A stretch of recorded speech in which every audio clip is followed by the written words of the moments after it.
Good evening. Good evening, everyone, both here in the Károli Palace and those who are joining us online. It's a pleasure to welcome you to this edition of Károli Open Talks, where we explore critical intersection of science, society, and emerging technologies. Today's topic, decentralized science and blockchain-based research founding, invites us to rethink some of the most fundamental aspects of how science is done, shared, and financed. For decades, research funding has followed centralized top-down structures, governments, agencies, and major institutions determining priorities and distributing resources. This system has achieved great things, but it is often slow, bureaucratic, and, of course, inaccessible to many researchers and innovators around the world.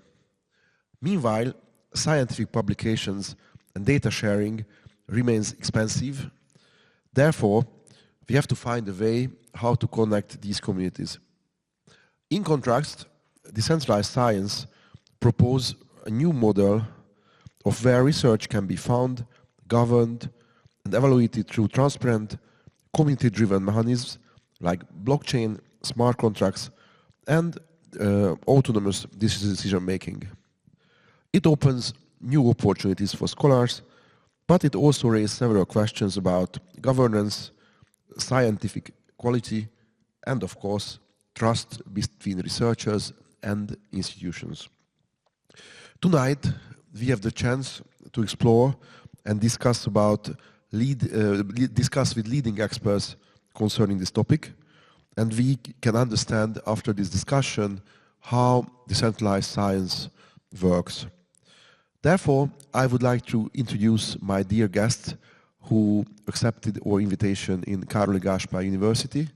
First of all, on my right-hand side, Gergely Fábián, who is the CEO of Galaxis, former Secretary of State and former central banker.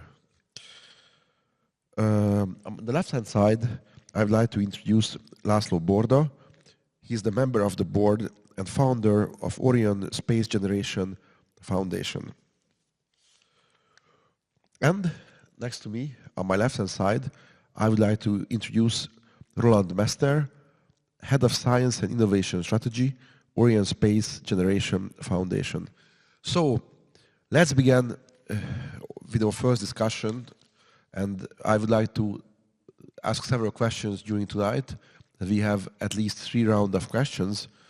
So we would like to understand what is exactly decentralized science and why it matters right now. I would like to address my first question to Gergely Fábián. So what is decentralized science and how does it work?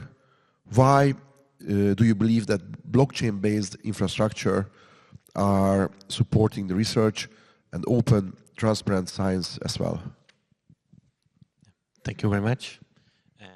I just want to be short on what is decentralized science. I mean, first it's a science, and second is decentralized. So it's a major thing how we involve, how we approach scientific projects, and it's all about democratizing scientific projects. If you look at the current thing, it's people can say, and I was on the other side, I experienced that it's quite bureaucratic. It's many cases siloed. So what we do here is actually engage community in the scientific project. So they're part of the scientific project, and they can also benefit from the scientific project. And this is where blockchain comes into the picture. And actually, I think lots of people doesn't know that, most of the people doesn't know that blockchain it never started with Bitcoin. It started in the early 90s with the Bell Labs, with Mr. Sorrento and Mr. Haber, who actually were thinking about that. Actually, it was a real experience, a real challenge that they were seeing that there's going to be more and more digital records, and how you can ensure these digital records to be immutable, to be secure. And this is where blockchain was born. So actually, the origin of blockchain is coming from science. Yet in the past 30 years, we failed to really utilize the power of blockchain. That it comes with security, that it comes with immutable transparency, and yet it comes with community building and the power of community. So this is what I think decentralized science is trying to solve. And there are many cases that we have seen in the past year, and especially in the past 8 to 12 months, that it started to develop quite a lot, and it started to become popular. This is what we see, that it's really trying to solve problems that many people think normal scientific project approaches failed, and that's coming from biotech. Mostly the most successful DSIs are in biotech, and we're wandering into a new space, which is actually space science, where many people think that if you look at the past 60, 70 years, that probably people expected much more development in scientific projects. So there is a gap, and that's what and this is trying to solve, trying to fill. Could you explain how this technology works? Yes. So basically, with blockchain, what you can do is basically to tokenize the project itself. So what we can create is an IP token or an IP NFT. NFT is itself a token, a non-fungible token, or a normal token, which you are sort of like crowdsourcing. I don't like the word like crowd, but you really like community sourcing. You're selling your community, and this community who are buying the tokens, they become a part of the project, and they can benefit from the project as well. So if there is IP, there is a value, that's a clear benefit. And through the smart contracts, through the blockchain, again, an immutable transparency, how they can evolve. And basically, these are the projects who are deciding, who are architecting. But as I said, it's quite a new field. It can be data sharing, it can be participation as a patient on the program, it can be governance voting on the project, and there can be different levels. So it's really about the fantasy. But the point is that people are not passive buyers of these tokens, but an active engagers in the community. And obviously the project is trying to give back them, not just from the IT, but from experiences, like you can become part of the project. You get some experiences throughout the project, like visiting online talk with the researchers. So it's really about the fantasy, how you make the engagement and how you involve the people. Like, we want to talk about one specific flagship project in our case. So what's happening there is, I will start, and we tokenize the seeds. It's seeds that will be sent to the space, and here the research project can decide on that. They allow online calls with the scientists, with the researchers. Some of the people who buy these NFTs can go to a rocket launch. They can get any sort of experience which is helping in the engagement, giving back from the scientific project, so people really feel like that they are active part of the project. So they believe that they are not only financing a project, but they can be a very active participant of exactly research. And that's depending on case by case how deeply they can involve. They can involve with data sharing, they can involve as a patient. It depends on the project specifically. Thank you very much. So I just would like to continue the discussion concerning basically the ongoing project, we can say, about Orion Space Generation Foundation as a good example for actually an ongoing, I would say, tokenized project. So I would like to ask my second question from Laszlo Borda. just to give a short overview of Orion Space Generation. What is Orion Space Generation Foundation? How it started, and what are you doing right now? What are your main research projects? Thank you very much. Thank you so much. So our foundation is the Orion Space Generation Foundation, and we started 2016. We are going, or we would like to educate the people and show them how cool is the space. I think it's a very, very sexy thing nowadays. We have a lot of discussion and a lot of events about this theme. And next to these things, we have research with our vertical farm. We have a hydroponic vertical farming system, and we are now in June, in the end of June, we will send seeds to the space for 3 hours. They will come back, and we will try to research different type of it's Roland's term, but different type of researching that how these seeds can modify in the space. And about a year ago, we tried to explain it to the ministries and the offices of states, and we find that it's very hard to describe them research which is not for a university or not for a research firm. So we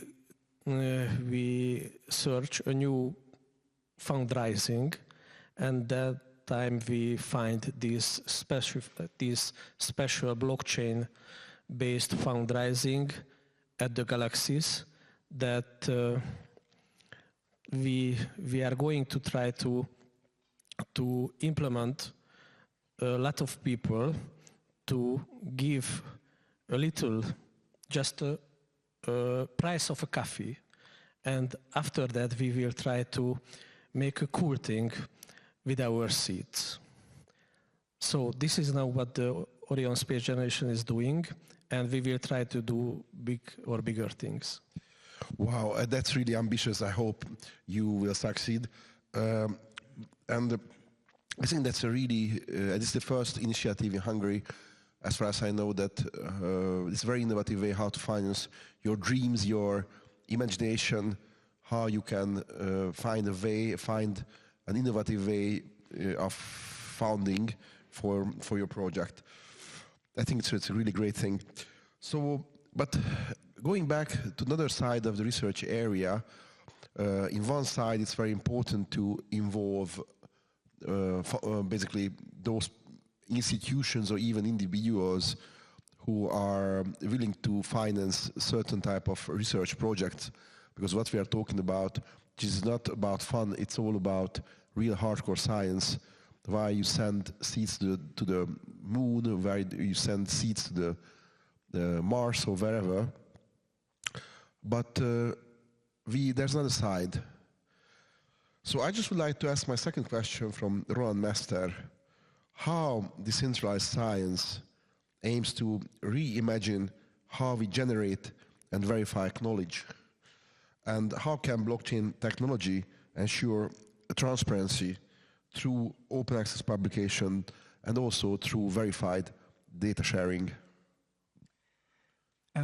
Thank you for the question, and also thank you for the invitation. And I'd like to welcome all who participating here and of course online. So when it comes to transparency and monitoring, I think we need to step one back and examine how current state of art with science and research stands. As we know, the vast majority of the data, the vast majority of the results, what currently being examined or produced, is going to be inaccessible to anybody for multiple reasons. One of the key reasons is that the researcher itself is de-incentivized to publish all the data for multiple reasons. One of the reasons, they normally publish only positive data, positive data, I mean the results which are supporting the hypothesis.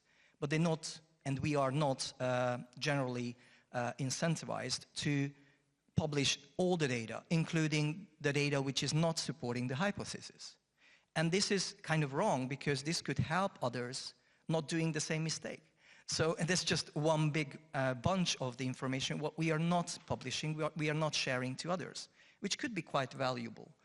So negative data, let's put it that way, is as equally important as, let's say, the positive data. Let's say the mistakes. Yeah, let's say, yeah, learning from the mistakes and letting others learning from our, let's say, calling mistakes, which I wouldn't call it a mistake because just because your hypothesis of any research, and it could be legal, it could be history sciences, it could be biological sciences, STEM, any hypothesis which you try to support with your data, it's just because your data is not supporting it, it doesn't mean it's wrong. Yeah. It's just a different result what you expected. But if you don't publish it, other people will not going to be able to learn it because you enclose that only for yourself and your peers very close. So this is number one.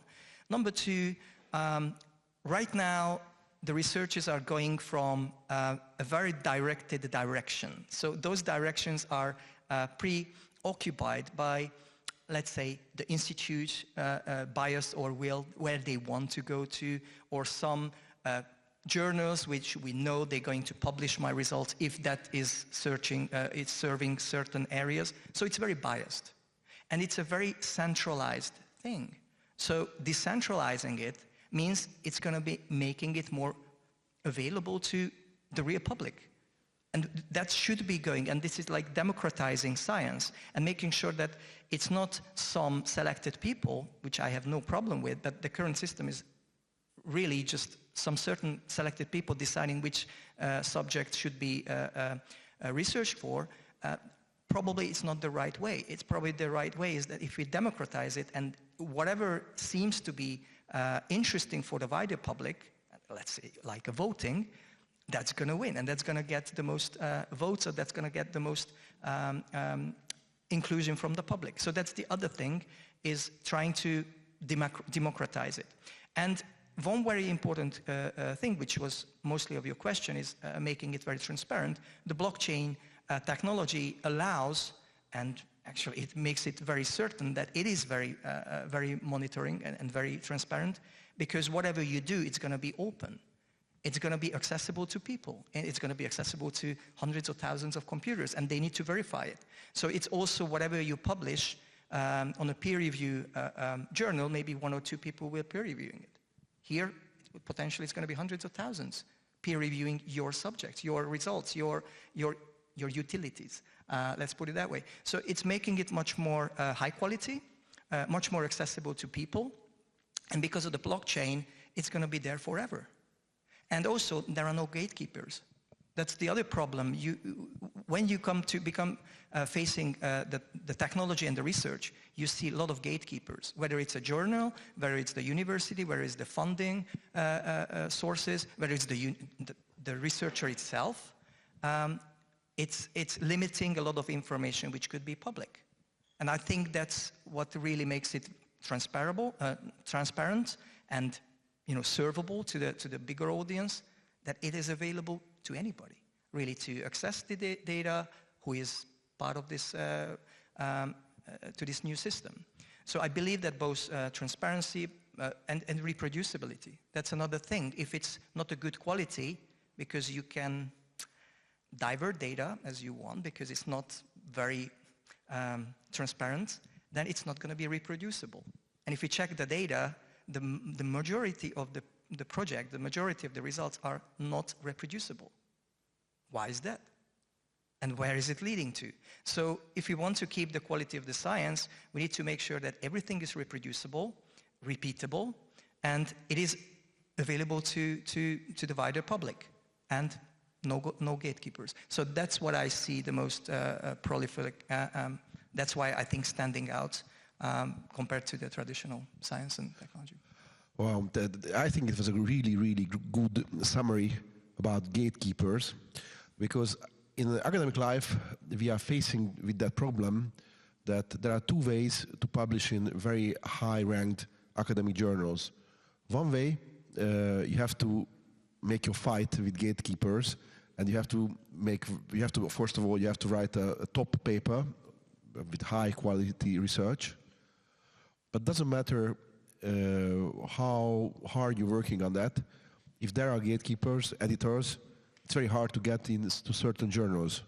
The second way, if you have funding, and then you can buy open access publication opportunities.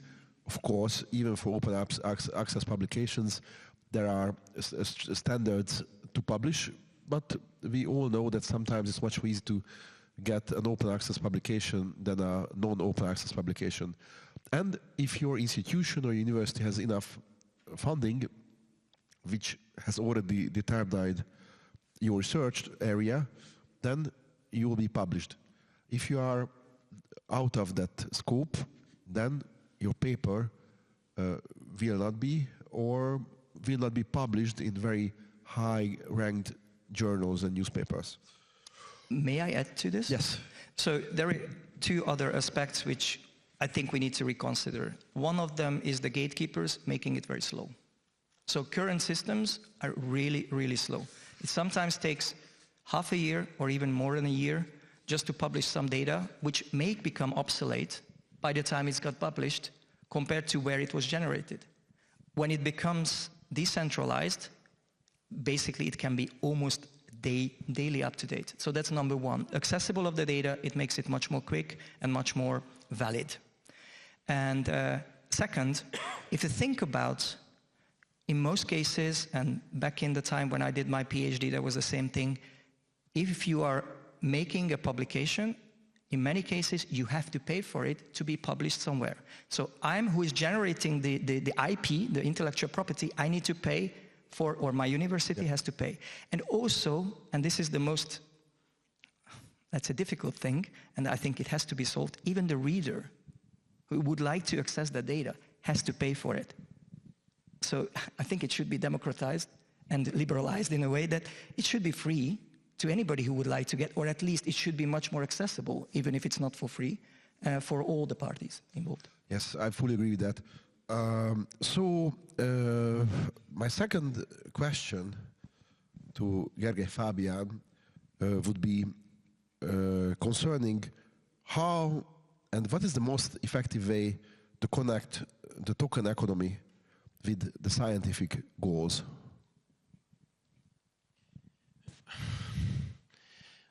I mean, obviously with tokenomics you have lots of ways to how you set up a project. So one thing is that you have to know the project, and it's case by case typically. So when you look at the Seeds project, we look at it as a different case with a different community, and then you trying to do the math, how much they need for the funding, how we can split up, what's the overall interest. I mean, there was like one important element that we didn't talk about. Is that what's happening here is basically you don't write thousands of pages of bureaucratic reports, application to get funding, but basically you try to convince people, community for the project. And it's a very different thing when you have to pitch for that, you're doing something exciting, that it's exciting for people, then you trying to convince the bureaucracy that it's a valid project. So that's already a thing which makes it, I think, a much better solution on the part, because if there are exciting scientific projects that are risky, but still there is some excitement on it, that can attract a lot of people attentions, and blockchain helps you in a way that it's the most cost-efficient way to transfer money. It's a decentralized way. So from Australia, New Zealand, from Argentina to Nigeria to a Hungarian project is the most efficient way. And obviously blockchain Web3 is opening up to a much broader audience. So you have to know the community, the potential community, you have to know the project size, and then you have to split up to different tiers the project. one theories can be something more exclusive for people, like you're really buying some experience as well with the project. And one theory is more like a normal standard package where you basically people are giving up a sort of like a dinner price or a cafe price or even smaller for the project. It depending on how exciting the project was, the initial community was the potential community. And space, from this perspective, is a very interesting thing, because for space colonization, for space science, you need thousands of patents, thousands of new researches to get there with what you imagine in a simple scientific movie, or what you imagine like there is a space colony on Mars or on the moon. That's one thing, and space has a huge community. There are lots of people all around the world who love space, who want to be part of it. So that makes it, let's say, much more easier on the part. When you build up tokenomics for a science project, you have to also be, just like in every tokenomics, you have to pay attention to building up an ecosystem, so sort of like a reward system as well, to have proper liquidity to the project, proper treasury. But most of the things are just like any other projects that we see in the Web3 world. It's just the specialty here, I guess, that it's a long-term project. So in the States, we're talking about 10 years of project. So people really in a wait-and-see mode, not on a FOMO mode.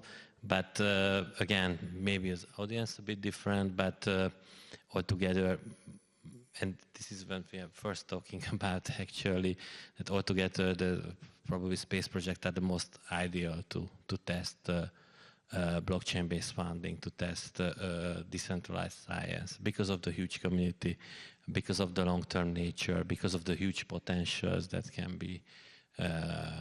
can come from. And the idea came on the part that I think it was at a cafe with Laszlo, and I had my issue that this silly meme comes how the people are putting money and they are losing, and I said that I think there was fart coin like reaching over $1 billion market cap, and it's like why don't people are just putting money on token projects that actually can have a larger benefit, like helping in space colonization, and it's there. So the point is smaller amount, larger volume, and the better access to funding. Okay, thank you very much. I think it's really clear and understandable. It's a very new and very innovative way to find the necessary source for different type of projects, and it's really like a mind-opening approach for this. And that's why I would like to ask my second question. I would like to address my next question to Mr. Borda. Why you've chosen Web3, and how and why did you found decentralized science as a way to finance your project? Thank you. So, first of all, I can tell you our own example. We have a big picture dream that we would like to help the colonization with our research firm. If you speak nowadays about the colonization, everybody thinks about hardware and software, and nobody thinking about food or just a little piece of it that we make it here in the Earth and we send it to the Moon, to the ISS, to the Mars. We think that it need to be changed a new way, and you need researches for this. We have a big dream. We would like to help the colonization to the Mars, but we need for this big dream a big fund, and it was very hard to example to one ministry, to one person, that we need a big funding. So we try to find another thing, and that time we find this special blockchain-based research funding. I think it's mean not only that just the decentralized of the science, this is the decentralized of the funding. You can find thousands of people in the world who are in these communities and like this and would like to be a part of it. And they spend a price of a coffee, maybe a dinner or a vacation to help this research. And I think that we can make it with the Galaxies and with Gergő's firm that yes, why we so we need to try to find a community, to build a community, and ask help from this community that we can make these researches. That's why we choose this, because with the Web3 we can find a lot of person to this community, and we can build this community to a very big community with big dreams, like the seeds missions of our foundation. Well, congratulations for that. I think it's very interesting, and I think it's a very good example when a small organization in a country like Hungary, in the center of Europe, where people have some ideas, and it's very hard for newcomers to find funding from traditional institutions, because even though if you can hire great experts, great scholars, sometimes it's not enough. If you don't have a whole institution behind you, it's very hard to explain for scholars and of course for institutions and funding agencies why you shall be eligible for a project. And if you don't have a previous track record, but you have a great idea and you have a huge ambition to achieve something, sometimes it's not enough. And I believe that the blockchain technology can really help to close this gap and to connect the scholars and researchers and projects with those who are willing to contribute and pay and donate and share their money with these projects. And if they are engaged and they can be even active participants of the whole procedure, it's like a certain type of game. It's like an ongoing thing. Maybe they can check day by day the progress of the study. How a state can check the progress of a study? There are final reports in the end of the day, and between 2 points and between 2 deadlines, most of the time, you cannot see real development. You cannot see the results when they are doing it.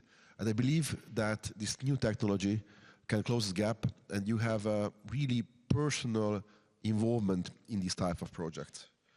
But concerning back and going back to the academic world, I should like to talk about again a bit how this so-called peer review inefficiency can be solved by blockchain technology. If you don't mind, I would just respond a little bit before I go to that, because I think there are many interesting things being said, and I would like to join. I think there is a big decision point and a deciding point whether somebody has to do something or somebody wants to do something. And if I'm a bureaucrat or I'm somebody who is reviewing a paper with no emotional attachment to that project, yeah, I'm going to tick in boxes and I'm going to do my job because that's what I have to do. But it's so much different from those thousands, tens of thousands, or even millions of people who could be involved in something which they're really looking forward to get some results and being deeply interested in that scientific topic, whether it's a big dream, what Laszlo was mentioning, or just a smaller parts of it. But I think it makes a very big difference. So I just wanted to highlight, because I think that's where the world goes with AI and with things that people should be doing what they like to do, because we're going to have the opportunity to do more and more.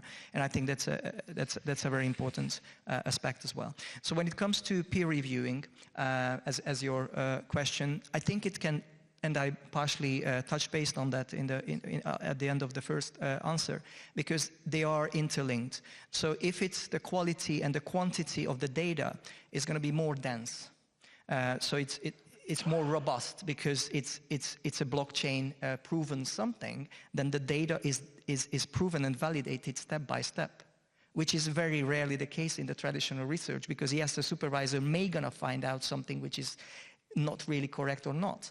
That's one thing. So it's more like a step-by-step process, which makes it more or less error-prone compared to classical research or traditional research. That's number one. Number two, you're going to be able to publish through the blockchain smaller data sets, which would be otherwise probably not enough to publish in a big paper. But that could be already starting a new project somewhere else, and that could facilitate further science, because that's the rotation, the life cycle is going to be sped up significantly by this new way of dealing with science. So not only the peer reviewing will be more decentralized, but also the life cycle of one data set is going to be much quicker to turn around, and it's going to yield other further researches. So I'm not only just focusing from peer review, but how it can materialize in new scientific streams of actions, and I think that's where also standing out.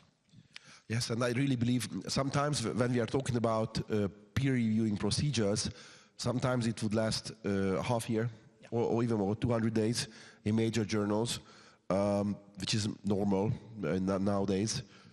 However, if we can speed up the procedure and even a small part of a project, which are not enough for a full paper, they could be shared, it could significantly increase the speed of research and the speed of science.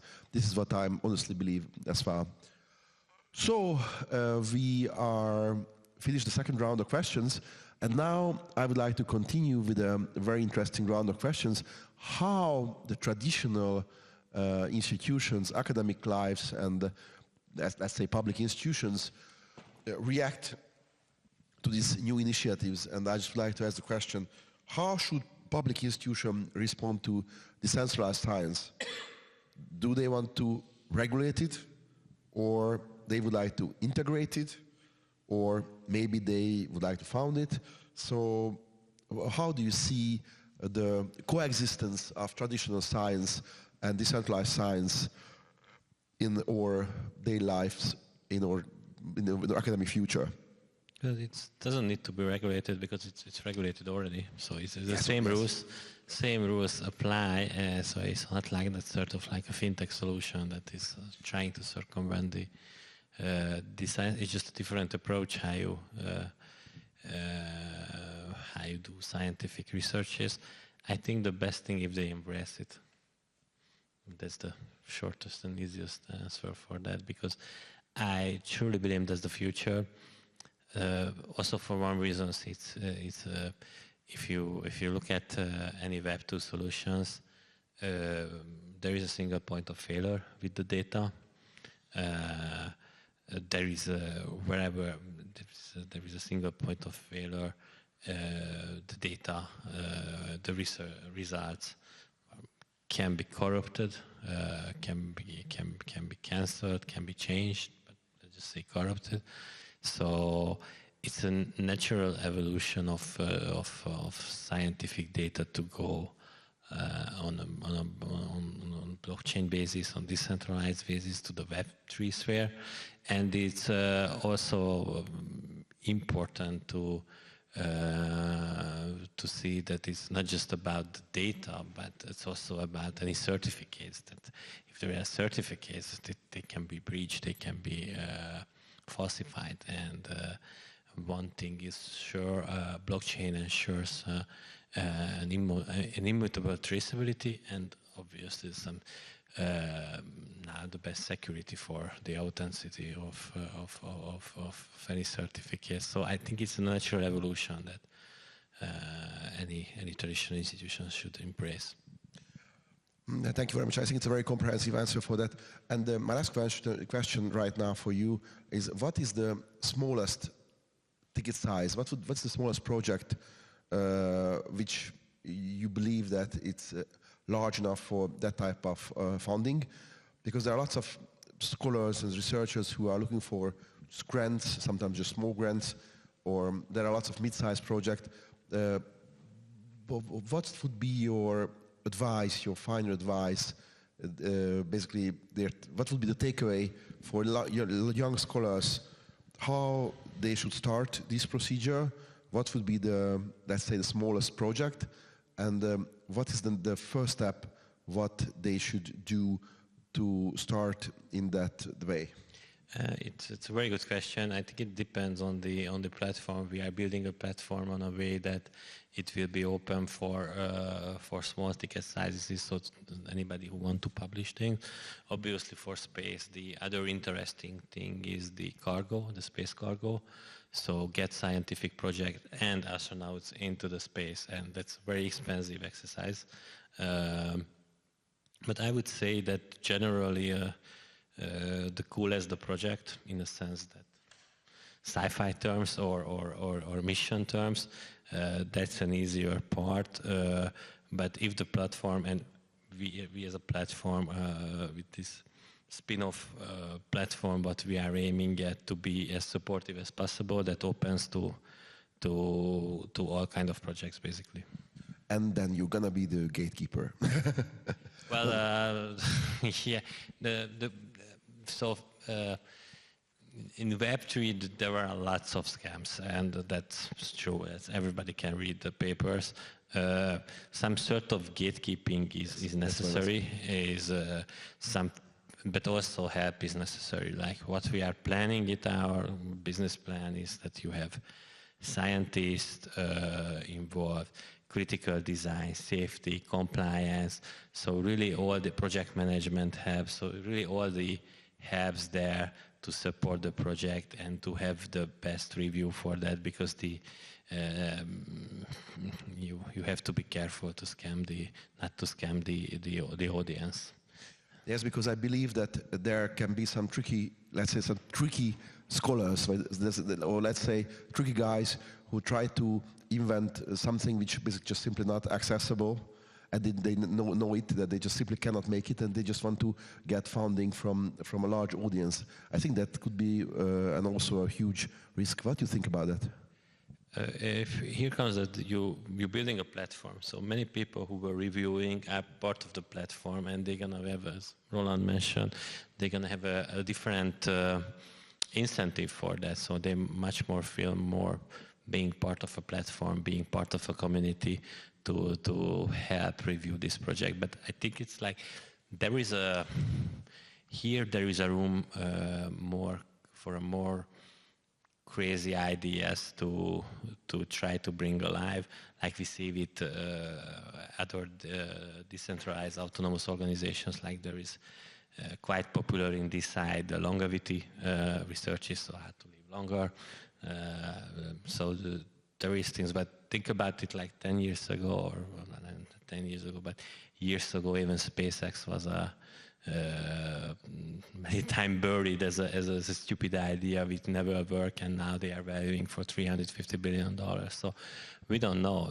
What we know is for space colonization from different fields on science, there is a lot of work to do, which didn't happen in the past 60 years or since 1972 when the last man was on moon. Yes, and I think that we are using very old technologies, are not only in the space industry, but if we are talking about, let's say, energy, there are so many things to discover. There would be so many new innovation, and innovation would be needed so much. So I just would like to wish good luck for that, and I really believe that besides the space, there are still so many things to explore here in the Earth as well. And life science, technology, agriculture, even in the field of law. But so just one important thing, it's not just about space. Many of the space science results can be utilized on Earth. That's a very important thing to consider for such projects.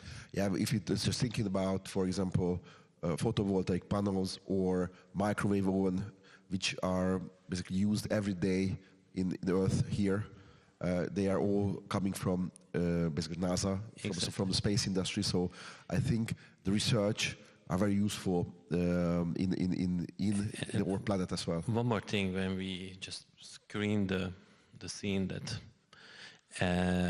how much interest is there. like I hear from every sources, even from large companies, that there is a huge interest, a vast interest for such funding, such community engagement, because for every companies there are research projects that considered to be risky in the terms that from looking at the return, it's uncertain or it's a long term to be considered. Yet many of these are essential. So if you think about it, that's why we are not can travel on the moon and have in a moon, just staying a vacation for a moon in a hotel, is that in the past 60 years there are many researches that were missing, or they were not funded by the governments because they didn't have the proper funding for that. I know that I was in the government, so I know it's there are many cases the funding is scarce, or simply the companies didn't take the risk of the project. And yet for a community, for a crowdfunding, where people actually take a risk of $50 or $100, that's a different animal and that's a different potential. Yes, I think it's very important to see how much risk an institution and even a solo researcher or a researchers group can take, because if the researcher fails, even when we're talking about any type of medical treatment, a new cancer research, if the project fails, that's a failure for the whole project and for the whole institution as well. And I think that's why, or basically it's not a failure, but maybe the people who are in there, they believe that they failed. And with these community engagements, I think the researchers can be more risk takers. And I also believe that so those projects which are not funded by traditional institutions shall be funded by that way in the soon future. So I hope it's going to be the way, and I hope we can see so many initiatives like that. And I would like to wish you good luck for the continuation, and I would like to wish good luck for Galaxies as well. And now I just would like to pass the microphone to Mr. László Borda. So how do you see the future of Orion Space Generation Foundation? How do you see the future of the foundation, let's say, in the 10 or 15 years term, including these new founding opportunities? Thank you. So I think we have good chances by the commercialize of the space. These funding help to go to the race and maybe challenge ourselves. I think what is the main thing in our projects, that we have just no dreams, we have contracts. And what we are talking about is to find the good funding next to our contracts. For example, we have a contract with a Slovenian company called Genesis, who build a biological capsule for our seeds. We have contract with the exploration company, which is half Germany, half French company, who build the capsule, the Nix capsule, and we have contract with SpaceX, who has the rocket. So when I talk about that we need to find fundings, that's why we have contracts. We have contracts signed to this year go to the space for polar circle 3 times with our seeds. Next year, this is in the end of June. Next year, we will go to the ISS for 3 months. And in 2029, we go to the moon and back with these companies, with a signed contract. And in 2032, we go to the Mars, one way, with our seeds.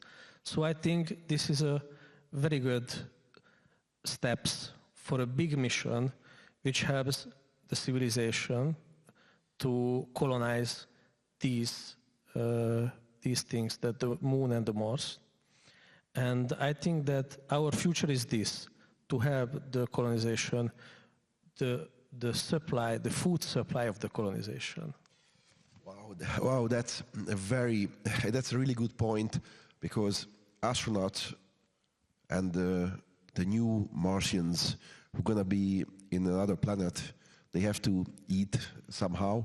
And I think to explore how the non-gravity area, radiation, and all those conditions which are in space, how they affect the seeds itself. Can we use them afterwards? Are we able to eat them? They are not harmful for the health or not, I don't know. But we have to explore all these questions. And I think this is a very good example how a very small area can be researched in that way. And I just really would like to congratulate for your contracts. And I think you have your aims, you know what to do, you have the project, so therefore you only have to find reasonable funding for these. And I think, and I believe honestly, that this decentralized science can help you a lot. And I really wish that you can achieve your aims, not later, but sooner. And just one more thing, that I think with this dream and with this project, we can educate astronauts to be agronauts, because they need to learn how to make food. So this is our little play with this word, that agronauts will be make the Mars to become, yes, second Earth. Yeah, so basically they're not going to be agronauts only, but argonauts as well. So that's the game. That's the game. Yeah, and for you, my last question for you. Thank you very much, and congratulations for the achievements what you have already reached. So let's continue with Roland for the last question. How do you see, and do you believe that decentralized science could be in the next, let's say, decade, a mainstream way of research? Do you think that it can replace, or even replace, or there should be a coexistence between the traditional science, or the decentralized science can replace the traditional way how we do research? Yeah, I think it's a very complex question to answer, because there are that's why I'm asking. Yeah, multiplayers game. If you look at from the consumer point of view, I think it's very important that somebody who would like to be involved in science, they're not only going to have a single solution to go to enroll a university and following a research PhD or whatever, but they can be part of subjects and projects like that with a price of a coffee or a dinner or a little journey, and they can be part of a bigger story. It's like, you know, supporting a football team or a basketball team. Okay, you're part of their success. It's kind of the same thing. You're buying kind of a membership to be part of this. And I think that's what the current system doesn't really give you, because yes, you're a PhD student, you finish up with your lab studies in a couple of years, and how many people got kind of excited about that, apart from you? Not many. And I think that's a very big difference compared to the classic way of doing research and science. So that's number one. We need to understand where we are going. We also need to understand that the technology is rapidly evolving. I mean, if we look at the AI models, we didn't talk about AI too much, but it cannot be avoided to mention it. It's like not duplicate. It's not an exponential curve. It's like an exponential curve on square. Okay, and we don't know where we are. Maybe we are at the very bottom and we just in the steepest, or maybe the steepest coming. How do we know? So it's a very rapidly evolving field, and we need to be adapting it. And I'm sure that the previous, even the state of the art yesterday, is not going to be good for the state of the art tomorrow. So we need to be rapidly evolving. And I think blockchain is really a good solution for that, because it's incentivized everybody. So it's making the ship moving forward much quicker than if somebody is just a very hierarchical system. And that hierarchical system, which is in a classical education, is definitely an impediment. It's a barrier. But I think smart deans and rectors will identify the opportunity and they want to be forefronters, leaders. They want to be pioneers, as any good scientist wants to be. But in this case, it's much more rewarding because you're significantly reducing the risk. And we didn't talk about too much, but the risk reduction is significant in this case because you have like smaller fractions and you're minimizing the risk by involving, hundreds or thousands of more funders than in previous times. So if we look at all these, I think universities, institutions will be using hybrid systems. Hopefully they will be using pilots, or they already using some of them, and they will see how it goes. And I think very fast, I'm not saying it's smooth because it's going to disrupt the current system and it's going to disrupt the current status quo, and it's always difficult to bear with if somebody's working 40 years or even more in a status quo. So that's going to be hard, but I think they will need to see, and they will see the results very quickly, and they're just going to follow the flow. Thank you very much. I fully agree with you. And what I just would like to also mention, which is very interesting, and that is a very good aspect of decentralized science, the involvement of young scholars. Because nowadays, to be a researcher, probably it's not the most popular job. If you would like to be, to be an astronaut, that's a popular thing, but only with reason, only very few people shall be astronaut. Maybe in the future, we don't know. But to be the researcher, to be in a lab, very hard to motivate and find young talents. I'm not only talking about university students, but even lower level, in high schools, even primary schools. You have to involve students, even in young age, to enjoy science, to be part of the science. And then maybe one day they can be the leading scientists of the future. And this is what I believe, that decentralized science, and the most important effect of decentralized science is the involvement, how you can integrate and how you can involve a wide range of audience to very, very difficult and very complex research projects. And with that, hopefully, we can bring the light, and then we can find the new talents of the future. Yeah, and if I may add to this, it wasn't very long ago. I did my PhD 20 years ago, so it's not very long ago I started. But I still remember it was quite a lonely job, as you just say. And, it was almost impossible to become a superstar. And at some level, everybody wants to be, seen and wants to be followed at some point of their life.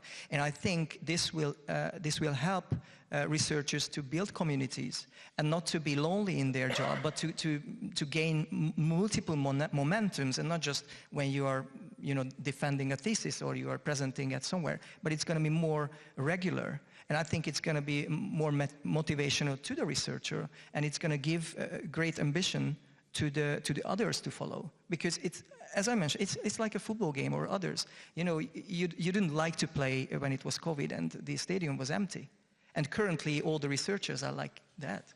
They have very little. They always, and the science has significantly changed.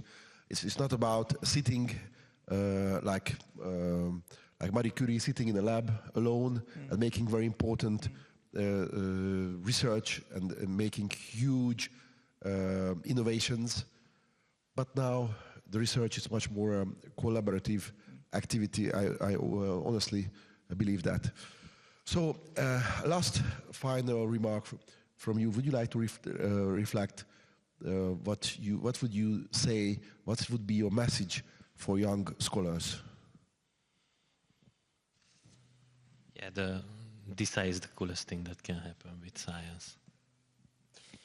I think that was a very short and very important way, and I think all of the experts who are sitting next to me are very open to discuss. And if you have a research project, you can reach us through our channels.